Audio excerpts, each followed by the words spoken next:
So here's an interesting question. Is it possible to troll someone so hard that they become transgender? Sounds like a stupid notion, but maybe not so much. Let me introduce you to my trolling-induced transsexuality syndrome theory, or TITS for short. The theory suggests that, put under sufficient pressure by internet trolls, it's possible to make a lolcow, i.e. a prominent target for trolling, become so unsettled that they begin to believe or actually become transsexual. So before we even begin, I think we should define what a transgender is, or more correctly, who we're talking about, since most of the people in question aren't actually transgender. Generally speaking, from my observations, people who identify as transgender break down into three general groups.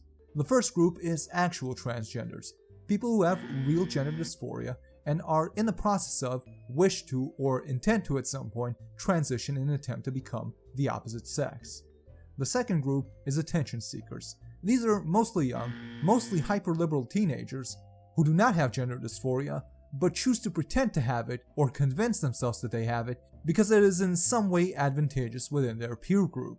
Now, the third group is people who suffer from psychological or neurodevelopmental problems and either self-diagnose or are mistakenly diagnosed as having gender dysphoria. So why do I think you can troll someone into becoming transgender? Well, it's actually pretty simple. Simply because some of the most notable punching bags for trolls on the internet have at some point after becoming infamous come out as transgender. The correlation between the notability of a trolling target and the likelihood of them coming out as transgender is surprisingly high. If such a thing was quantifiable, I believe that if we were to somehow compose a list of the top 10 most trolled individuals on the internet, I would not be surprised if 5 out of 10 of them would have at some point self-identified as transgender. Like who, for example? Well, first and foremost is arguably the most notable trolling target in the history of the internet, Christian Weston Chandler, aka Christian, a mildly autistic YouTuber and webcomic artist who is so well known and so crazy that over time there had been 3 entire separate wikis dedicated entirely to following him and documenting every single crazy thing he says or does. After years of being a fervent homophobe, in recent years he came out as transsexual and changed his name to Christine. The next example is Chris Crocker, aka the Leave Britney Alone guy, who in 2007 became infamous for recording and uploading a video to YouTube of himself having some sort of a mental breakdown while defending Britney Spears. This made him a laughingstock not only online, but like most of the people on this list, garnered so much attention he ended up the punchline of several TV shows. Chris himself was already gay and rather effeminate, but the oddities of his outer appearance began to increase as he began to garner more attention.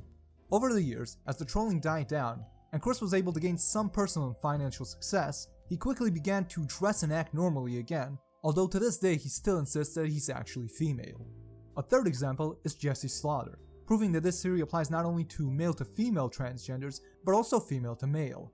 Jessie was a 14-year-old girl who went on to 4chan and began to antagonize them, claiming that there's nothing they can do about it. This resulted in years of persistent trolling, targeting both her and her dad, whose erratic responses only drew more fire to them. Some years later, Jessie's father died, which some suspect was also a result of the constant pressure he was put under, and soon after Jessie changed her name to Damien.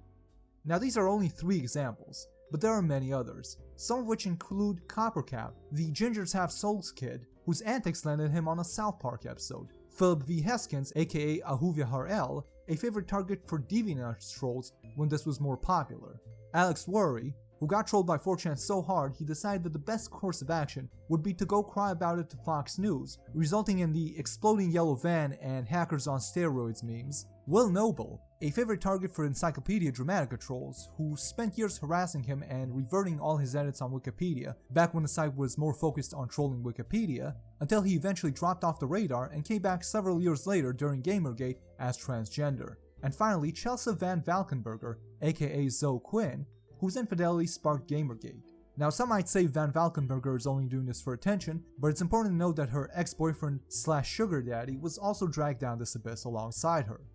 Now I could go on with more examples, but what's important to note is this.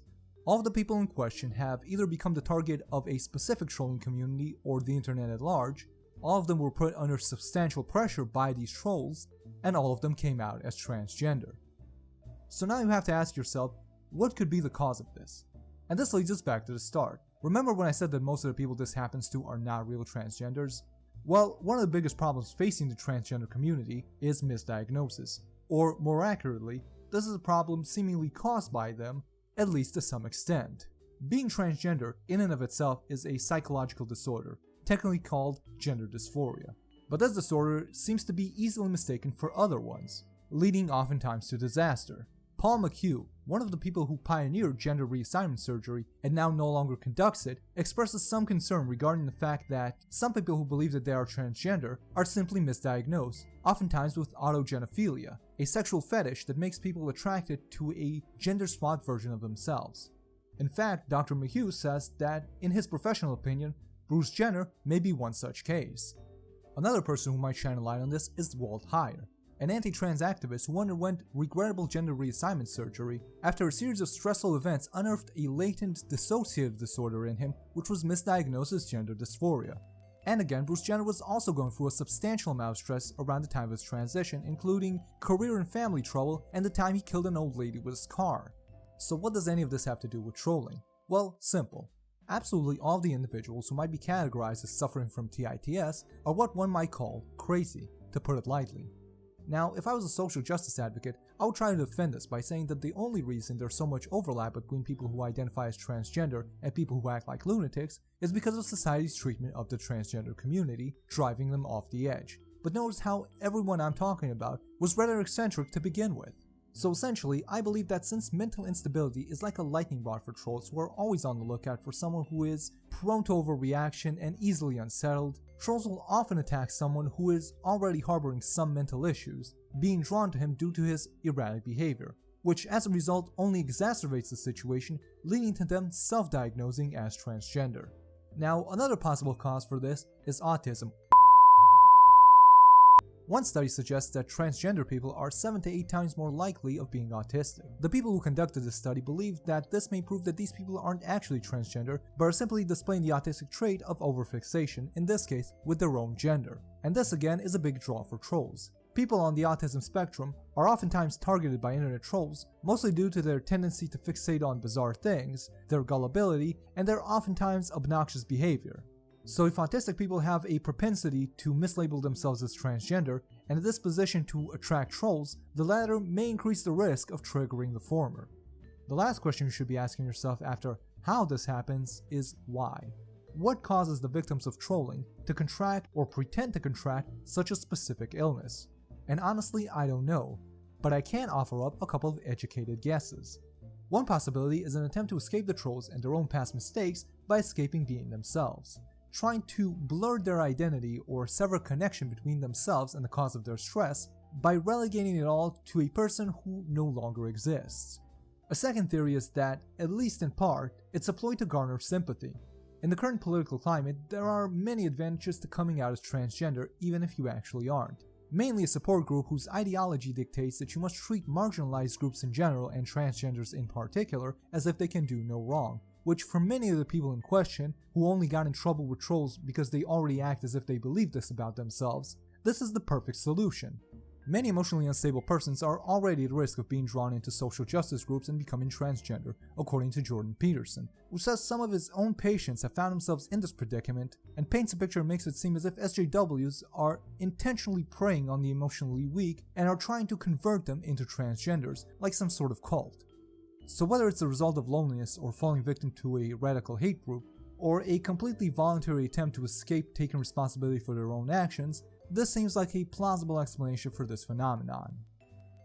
So in conclusion, yeah, I totally proved it, okay? 100% fact, where's my Nobel Prize? Bye!